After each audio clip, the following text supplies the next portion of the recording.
What is going on, ladies and gentlemen? It is your boy, Sean Spencer, one half of that dynamic duo that is Let's Talk Football. It is Monday night, ladies and gentlemen. And yeah, we're talking football. I know March Madness is here, but not right now. We're talking football, although I will show the blue because you know who's going all the way this year. Let's get it. Let's get it. I haven't winning it all yet. Let's go. My team didn't make it. Oh, the VCU they didn't make it. No, we almost got there. We out? lost. No, we almost got there, but we lost to Duquesne in the championship round. So the other Dukes. You should have walked on. You should have walked on. Hey, look, you see who it is? My guy, Colin Walsh. What up, Colin? Hello. Steelers are going to the Super Bowl. It's just confirmed. Oh, Yeah, we're just going to the Super Bowl. I mean, there's nothing you can do about it. Let's weld. Let's weld. Yes, sir. And you see who it is right down here. The fastest man in his grade, Mr. Dylan Walsh. What up, Dylan? Oh, yeah, Packers have literally done nothing since the last time we were on here. I will take for right now. And as we all know, and we will discuss it, my quarterback. This is my gone. He's gone. While some teams get two guys that started last year, others lose the only piece of joy that I had. I don't want to talk about it. Look, we're going to get into something that all quarterbacks are overjoyed about. First and foremost, welcome to Live with the Walsh Brothers. I'm here with Colin. I'm here with Dylan. And I want to get y'all's opinion. Aaron Donald retires, gets his ring, 2 Super Bowls, one of the only three players to have 3 NFL Defensive Players of the Year. Was that what it is? Yeah. I think it was LT, and then who was it? TJ? Was JJ Watt? JJ, yeah. You know. So talk to me. Hey, he's gone. Every quarterback breathes a sigh of relief. How you guys feeling about it? I found out about this when I was totally doing for my mother out there. I'm doing classwork during class usually. However, I did get the alert on my laptop midway through one of my lecture classes, and I was just like, no, this is bait. There's no way this is true. And I'm looking at it, and I'm like, wow, he actually did it. I mean, talk last year was about him and Sean McVay possibly retiring, but nobody thought it would be like that. Well, then, you get to this. It just came out of nowhere. I mean, that's kind of what it is. I mean, he just had a really good season last year, made another Pro Bowl, and then just said, yep, I've done everything I can. I'm going to go now. And he's still only in his, early 30s? Mm-hmm. I mean, he probably still had some left in the tank, but I think he was it was better to go out on top than to become one of those journeyman plug-and-play players for him. So he just decided that this was it. I think it's more of just he had nothing else to accomplish. He won a Super Bowl that's what I'm saying. He won. He's at the top of his game. Yeah, he was tied for the sack record for a while. He's made a Pro Bowl every single year he's played. He's made more first-team All-Pros in his first 10 years than most players will ever dream of. Yeah. I think he had 6 in his first 10 years, or in his 10 years. So I mean, it's just nothing else he can really do. Yeah, and we knew after he got the ring, he was, pointing to the finger, and he said he was going to retire then, and then pulled a Tom Brady and came back. And look, he's the only reason that defense was relevant in the last couple of years because, obviously the year after things kind of fell apart. And last year they had some moments where they looked decent. And, hey, at the end of the day, you ask any quarterback if he's fell off, and they'll just laugh at you because he's still at the top of his game. I still remember when Alex Smith finally came back from the broken leg, and the first person he had to play was the Rams, and we had to play Aaron Donald. Aaron Donald sacked him, jumped on his back, and I was just like, okay, well, there goes the leg again. It's not gonna. Over. Bye-bye. Somehow Alex continued to play, but I think he took himself out of the game and put in Kyle Smith, so we knew how that game ended. So hey, Aaron Donald retires. Shout out to him, and hey, one of the best to ever do it. Instant Hall of Famer as soon as he's able to get in. And obviously there's always going to be another, but I mean, is it going to be a while before we see another Aaron Donald type? We have two others in the league at this moment. We have Myles Garrett and we have T.J. Watt. Coming, if we're talking about just pure pass rushers, if we're talking about defensive tackles, If you could tell me one time TJ Watt has been quadruple teamed and he still got the sack, then you can compare him to Aaron Donald.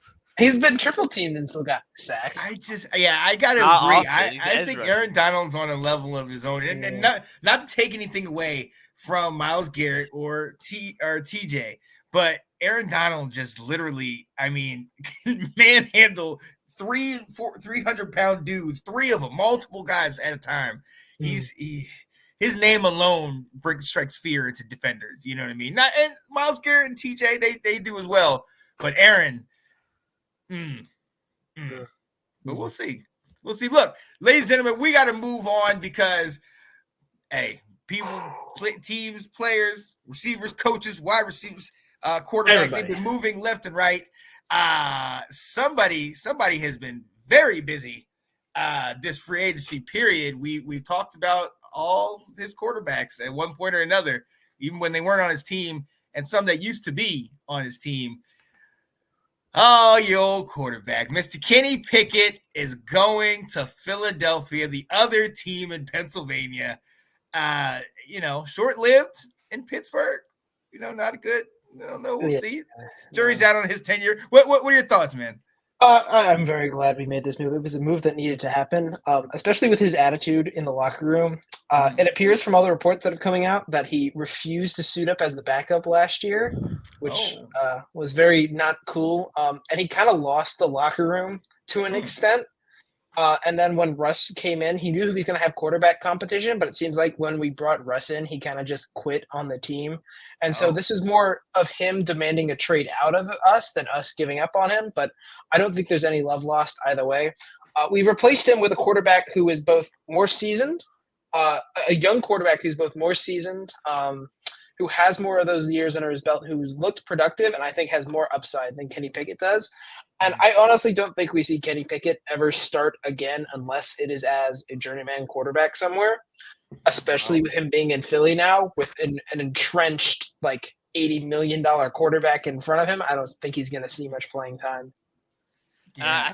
I think with the Pickett trade and the Mac Jones trade earlier, I think it's time for the NFL to realize that the high floor, low ceiling quarterbacks in the draft do not work out because it is not high floor, low ceiling. It is low floor, low ceiling, and there's no point to draft a quarterback that you don't think can be better than top 12 or 13 in the league. Yeah. I mean, hey, to that point, I mean, there's a laundry list of quarterbacks that are in the league right now that are backups, second, third string. You look at Trey Lance, you look at Zach Wilson, you know what I mean? Whatever happened to Josh Rosen? You know what I mean? And all these guys were projected so high, and the next best thing, Malik Willis. You know what I mean? All these quarterbacks. So I agree. We do need to take a little better look at some of these quarterbacks coming out of the combine, and we need to pump our brakes when we're sitting here saying, this guy is going to be, a top 10 draft pick before he's even played a senior year. Let's let these guys go through the motions. Ben from Vegas asked Colin, who has a bigger impact in the city of Pittsburgh this past week, Russell Wilson and Justin Fields, or Duquesne's Kareem Rozier getting his team to the NCAA tournament? Let's see. I think definitely the Russell Wilson and Justin Fields. I mean, the amount of elation that went on in every Steelers thing I'm involved in when we got Justin Fields, everybody was like, hold on, what did we get about? Because we were all kind of scared that we traded a second-round pick for him, and we were all kind of freaking out a little. And then when it came out, it was a sixth rounder. I'm like, a sixth rounder, not this year, but next year. I'm like, oh. So basically, the Bears gave us Joey Porter Jr., and Justin Fields for sixth-round pick and not even 1 year, just half a year. Chase Claypool doing nothing. So thank you, Chicago. We like taking your things. They work out well for us. So thank you. I agree. Now look. Now, realistically, all right, you got Russ. He's already changed from being a cook to being a welder. He is, for all intents and purposes, your guy. And shout out to him, because didn't he reach out to Kenny Pickett? He was like, hey, man, hey, let's be the best version of ourselves. And Kenny said, see ya. Actually, Kenny airmailed him. Apparently, he did not respond. Oh my goodness. So, but look, so now you got Justin. Justin was a starter. We know, his career with Chicago and whatnot. You got two quality quarterbacks in house. Is this a competition, or is this Russ is the starter, Justin's the backup? I think that it is a competition. I think both quarterbacks are going to go into training camp with a chance of being a starter. I think Russell Wilson, just based on veterancy and his kind of jive with the current way of the Steelers' offense, is good. But I can also see it's like a transition thing. Like bring Russ in because he's sort of mobile, and he's a veteran who's sort of mobile, and he's on the cheap deal. And we brought him in to mentor Kenny Pickett, who is also sort of mobile, and we wanted to kind of mold him for a year. But Kenny's no longer here, so we bring in Justin Fields, who is a lot more mobile, which is again what a lot of Steelers fans have wanted us to go in the more mobile quarterback direction and move away from. Well, we had Big Ben for the longest time, but then after that, we had a lot of these like pocket passer guys, and it just didn't work because we don't have the offensive line to make a true pocket, even though our offensive line has gotten gradually better. But yeah, I see Fields being our long-term option. I see us throwing all of the cash at him in 2 years when he's finally done, because they declined his fifth-year option, but I think we have a way to tender him this offseason, so he's not like a UFA. So I could see us extending Justin Fields, but I think Russell's one and done here. He's just here to see where we can go with him for a while. And if he's not very good, we always have the ability to put Justin Fields into a game. Yeah. So I think it's one of those like, yeah, we come in with this veteran quarterback, we see how he is, and then we give it to the young guy if we need to. Ooh, okay. All right. There won't no animosity in house. You don't think there's going to be any? I think they're going to get along really well. Locker room. Yeah, Russell Wilson. I think from all the reports that I've seen for the Steelers, Russell Wilson knows very much what his job is here. He knows he might start, but his job here is to mentor the young quarterbacks. And I think he's actually embracing this role because for all of the crap we give Russell Wilson for being kind of washed, like very washed. I mean, he's a really good dude. Like he knows what his role is, and he came in knowing what he's supposed to do, and he's like, I'm going to start at least 1 year, but I have this younger guy, and I'm going to try to mold him and do what is best for him. So I think it's a good system. Yeah. Yeah, I like that. But Dylan, I'm gonna come to you. Is Russell washed? Is he on his last leg, or could this be a resurgence in Pittsburgh? I mean, I don't think it's very hard to know how Russell Wilson actually is because he was on a Broncos team that had Nathaniel Hackett as his head coach for the first one. I mean, but last year he still wasn't great. He had good weapons in Jerry Jeudy and Cortland Sutton, had Javonte Williams, and he still wasn't great. I would say I'm bigger on Justin Fields. I feel like Justin Fields has had less to work with the past 2 years and has still been able to do more with his opportunity.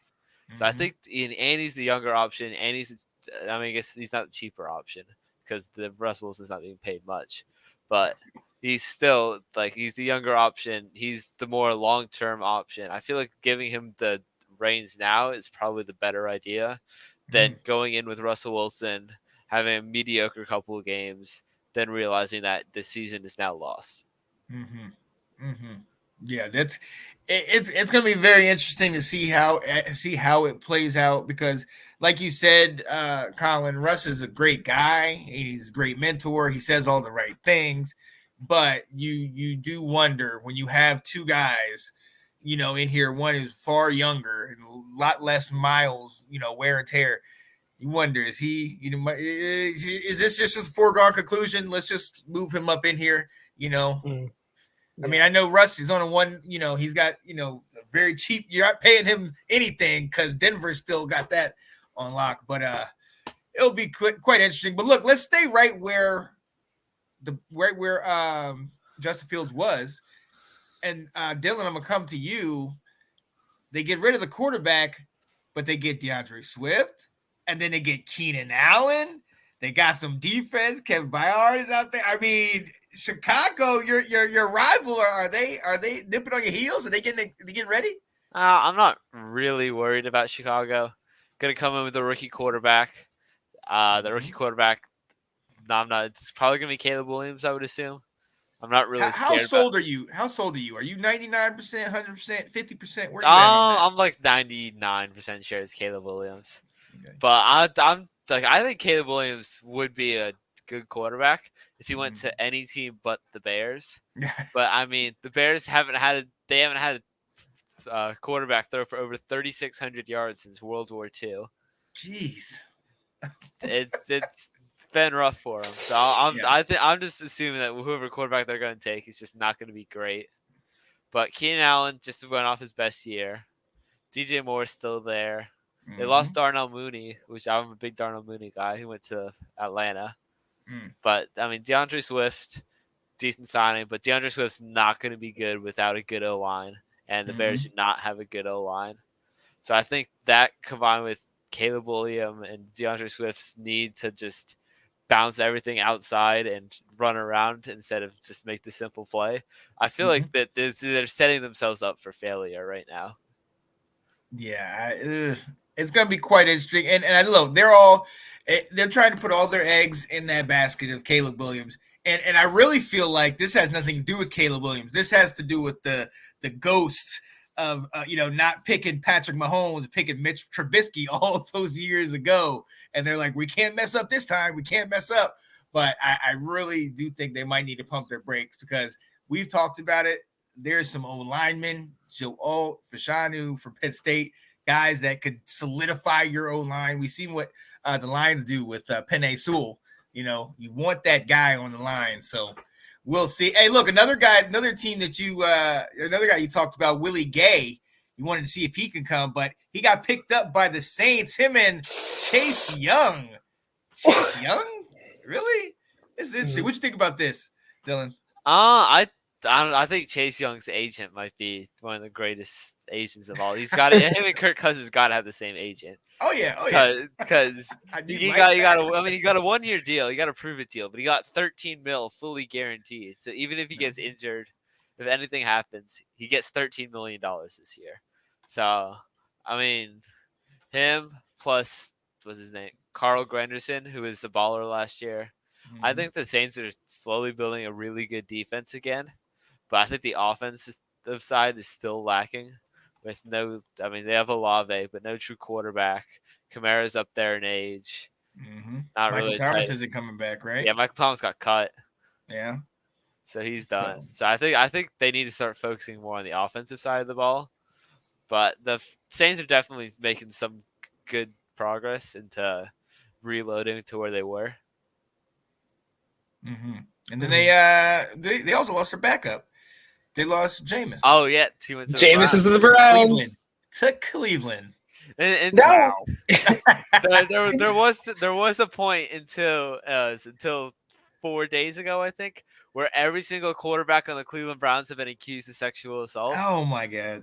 So I don't know what the Browns are doing over there, but yep, that's their top two quarterbacks. Go to Cleveland right now. But they signed Tyler Huntley as well. They brought back DTR. So now they got some other guys there. If you have an issue in that category, you can go to Cleveland. They'll pay you. We see that now. Look, you see, and this is Kat Miss Hughes on here, and she mentioned it. Now it's nice to her, man. We know Kirk Cousins is with Atlanta, but I heard there was a little potential tampering going on. He was talking to some people a little early. Is there going to be some repercussions for Kirk in Atlanta? I mean, normally no, because I think it's understood in NFL circles that there is a lot of tampering. There's a lot of tampering in free agency. Yeah, however, all the time. Kirk Cousins and his agent have the free brain cell decision to say the quiet part out loud, and the NFL cannot have that. Right. So Atlanta's going to get something. Philadelphia is going to get something for Saquon because both of them in their collective brilliance said the quiet part out loud. So, yeah. Also, Kirk is wearing 18, and that's going to be really weird to watch. I really thought Kyle Pitts was going to give him 8 because he's like, just give me targets, man. Right.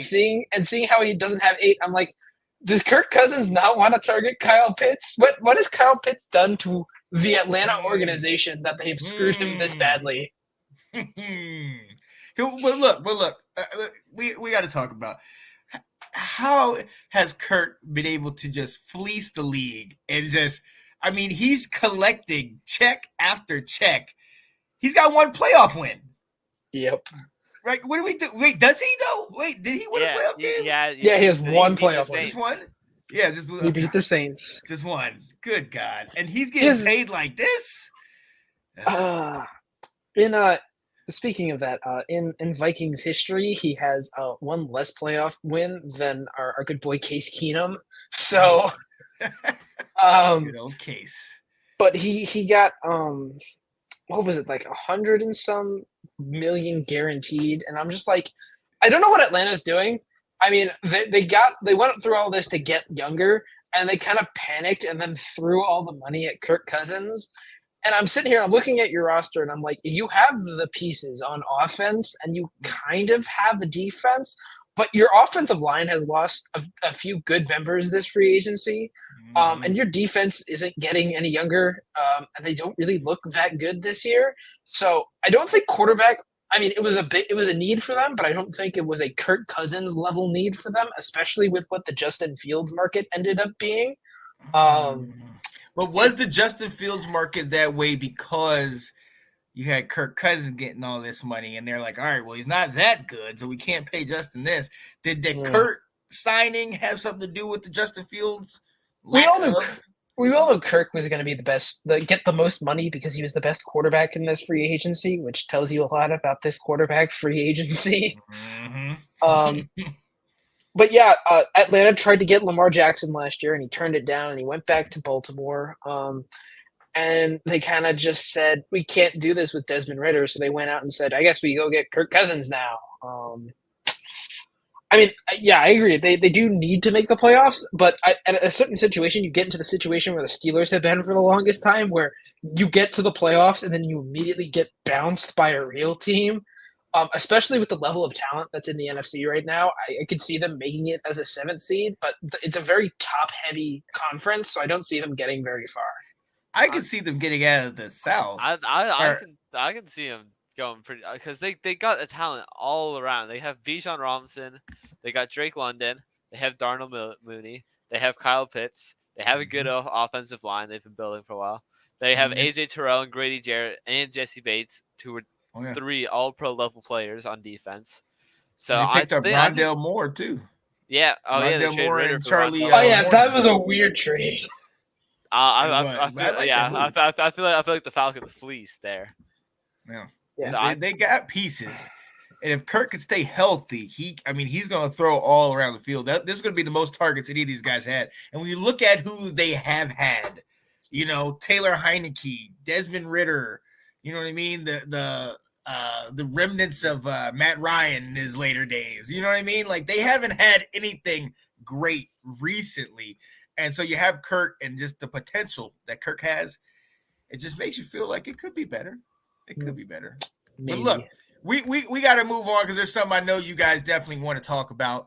And let's go ahead and get into it. I see Will in the comments. Sam Howell, my quarterback. Seattle! My Tar Heel quarterback is now going where the 12th man is in Seattle. And you know what? I'm going to be honest with you. I'm going to be very honest. I know it's a business. I did not want him to go, but I see the direction that we're going. My biggest thing is that we traded him, obviously, with 2 picks went that way. We also got 2 picks back. And one of them being a 4th rounder, which I was kind of surprised that we got a pick in a round higher than we actually got him. We got him in the 5th. So at the end of the day, I'm excited that we got that. I hate that we lost my guy, but we can all, remedy this by just getting my other North Carolina cornerback, Drake May. Let's go. I think because North Carolina quarterbacks have worked out so well in the NFL. Listen, it's going to happen. Especially at the 2nd overall. It's going to happen. We're going to change the narrative. This is it. Drake May to Washington. Not only are UNC quarterbacks amazing when they go 2nd overall, so are Washington quarterbacks when they go 2nd overall. I mean, they're great for their rookie year as long as their head coach doesn't ruin them. Oh, God. Listen, it's either Drake or it's going to be RG 2.0, and I don't want that. All right? I don't want 10 games with this guy of success, and then he gets hurt again. So let's get Drake. All right, or trade back and get a lineman. Period. No. And who's going to play quarterback? So yeah, bad news I will here. play quarterback. Marcus will play quarterback. Mr. Mariota. So it's funny you mentioned RG3 2.0 because there's a mobile quarterback in this draft who I have them taking over Drake May. I have them taking LSU quarterback Jaden Daniels over Drake May. And I really think that's the move here, especially with bringing in people like Dan Quinn and the front office. They want a flashy player. And if they get Jaden Daniels, they get that running ability. And it's going to put butts in seats. I just see it. It's just the most Washington thing that can happen. You have Drake May sitting there, one of the better quarterbacks just as a passer, but there's the flashy option. And I know Snyder is no longer there. And this is the most Snyder move, but you can take the Snyder out of Washington. Cannot. It'll always be there. Always be there. It's always the flashy move. It's always got to be the flashy move. At the end of the day, I've resigned to the fact that Sam is gone. We probably aren't going to get Drake. We might get this guy from LSU. And just like Will said, we're going to have to start learning this song. Oh, not it, Nick. I mean, you're just going to have to get accustomed to LSU stuff because that's what we're getting. Washington does these types of things. And it stinks. Well, we'll see. We'll see. He could have a great tenure. He can do great. He can dominate for us. We don't have Malik Neighbors and Brian Thomas Jr., so I don't know who he's going to be throwing deep balls to, but Terry and De'Ami Brown. Oh, God. Well, that's Jahan Dotson. Yeah. But that's the other part about this. We have Terry and we have Jahan. And then you got De'Ami Brown and a bunch of no-names down there. So we need wide receivers. Do not disrespect my goat De'Ami Brown like that. De'Ami Brown Pro Bowler this year. Listen. I will always show love to my North Carolina boys. But I have been riding with this guy for 2 years, and he has been breaking my heart. Right now, he's on the outside. He's on the outside looking in. He's welcome to come in if he makes some receptions. That's all I'm saying. He had a North Carolina quarterback, and he couldn't get it done. So, I mean, to be fair, that's most NFL teams. Oh, my God. After De'Ami Brown, Dax Milne. Dax Milne is your other receiver. Come on. They signed Jamison Crowder, too. Oh, yeah. He's back. Teams, though. Yeah.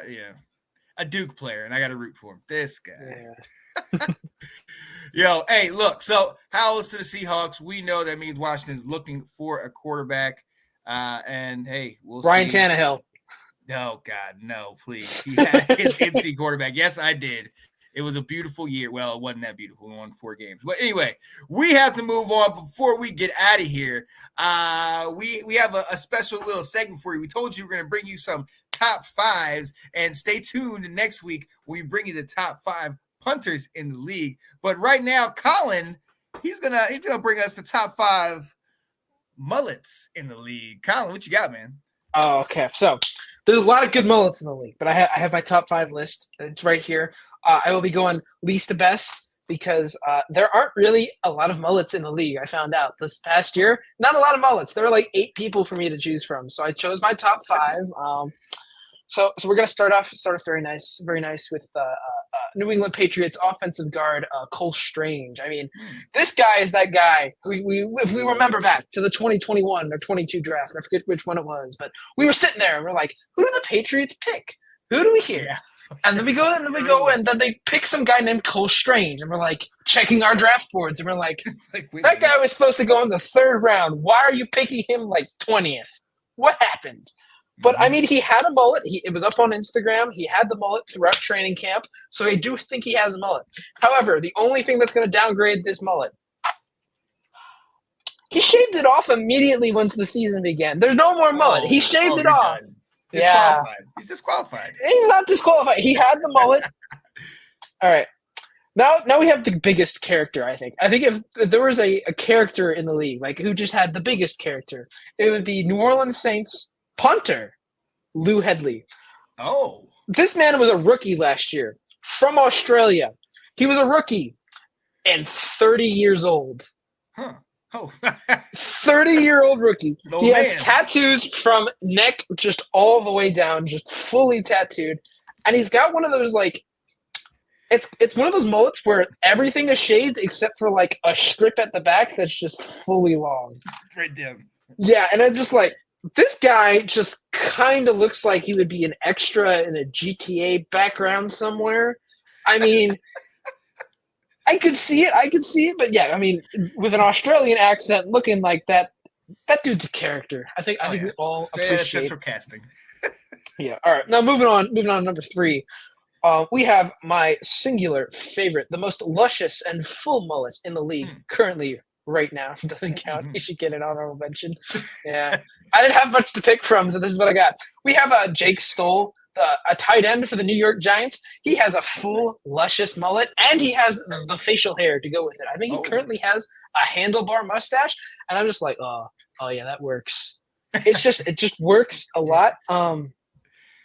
But it's just full. It's just a full mullet, just a full head of hair, and just sides, and then a handlebar mustache. Greatest thing I've ever seen. Right. And then my number 2 spot, my penultimate spot, goes to offensive guard for the Minnesota Vikings, Mr. Dan Feeney. Again, when we come in with the facial hair combos, I mean, he's got the hair, he's got the little the stash that he's got there. I mean, he looks like he just came straight out of the Trailer Park Boys, and he's just sitting there he's just a big dude with a nice little mustache and a big mullet. And I'm just like, that guy looks like he's drinking Bud Light on a trailer park porch with a shotgun. I mean, that's just what the vibes that are getting from Mr. Dan Feeney. And then at number 1, I think we all knew this was coming. The man who started it all, Mr. Mullet Man himself, Cole Holcomb. I mean, dude's got the best mullet. He's got the best mullet. He was so good. He finally jumped ship and went to a real team, and then had a really good year and destroyed his knee.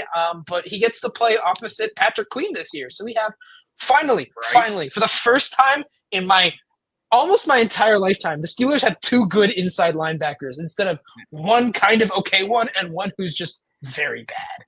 I'm just like, finally we have good inside linebackers. We can finally stop the run. Of course, we had to sacrifice our secondary, but I mean, it happens. It happens. But yeah, steal my player, whatever.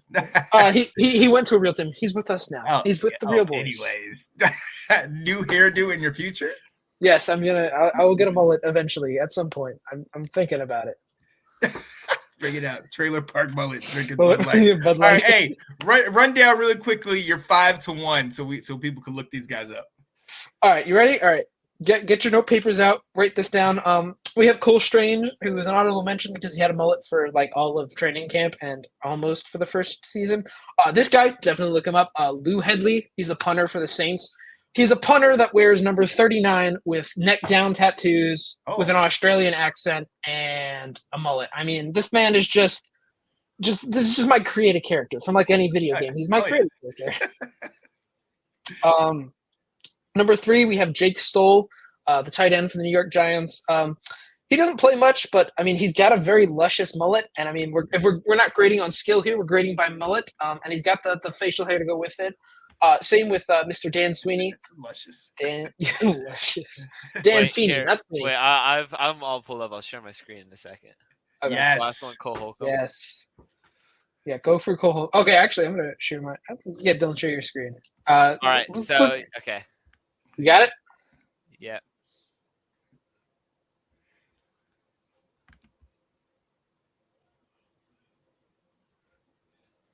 All right.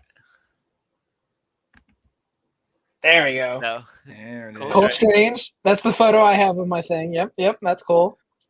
Oh yeah, there he is, Lou Headley. Look at that. Look at that man. Look at him. I mean, just look at that man. The texture. Oh, okay. Oh yeah. Okay. Again, get the full luscious mullet. Comes out. You can see it. You have to be able to see it from the front. Okay. Yeah. There's Mr. Porch with the Bud Light, Mr. Dan Feeney. Oh yeah. And then of course Cole Holcomb, the man who started it all. Great one. I like this picture right up here in the top left corner. That's the greatest. That's where you can see the full luscious mullet. But look at those guns as well in the other photo. Oh, That's man. true. That's true too.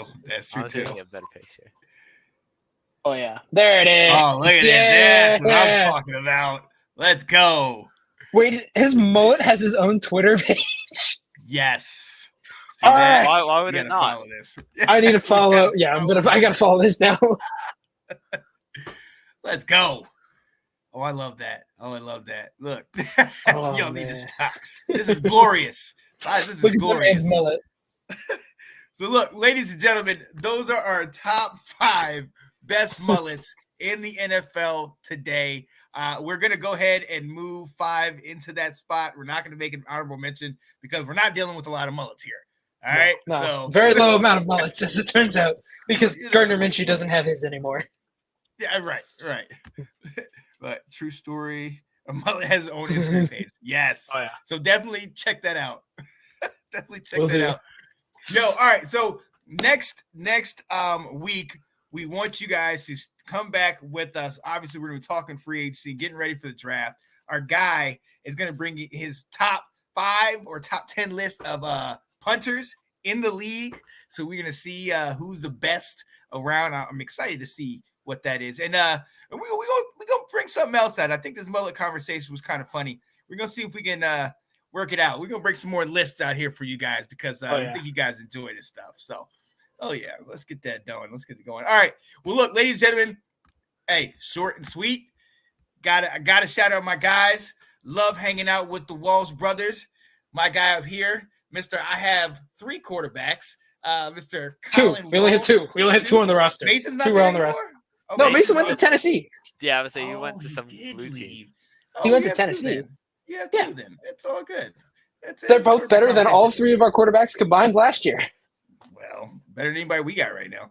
And you see who with our guy down here, the fastest guy in the world. And listen. And we The have our Packers- franchise quarterback. You have your franchise. You have the youngest. We've always team. had a franchise quarterback. What's this Well- whole quarterback controversy thing? Never heard of it. Yeah, you guys just hey, next. Who's next? I'm eager to see who the next one is because he has to live up to that expectation. But we'll see. Year 2 of Jordan Love, man. We're going to see if the NFL gives him any love. It's going to be interesting. And as always, we're going to also pay homage to the great Sam Howell. And his time in Great Washington. is an interesting word. Listen. Great in my book. It's Sam Howell. Period. Let's go. Okay. Thank you. Next. Look, hey, we got to get out of here, ladies and gentlemen. We appreciate you being here with us. For my guy, Mr. Colin Walsh, there's Mr. Dylan Walsh. You know who it is. Sean Spencer. I am a Seattle fan now. We will see y'all next time. Tune in. Stay tuned to all the good information that's coming out. And peace, people. Yeah. Grow that mullet out. Grow it out.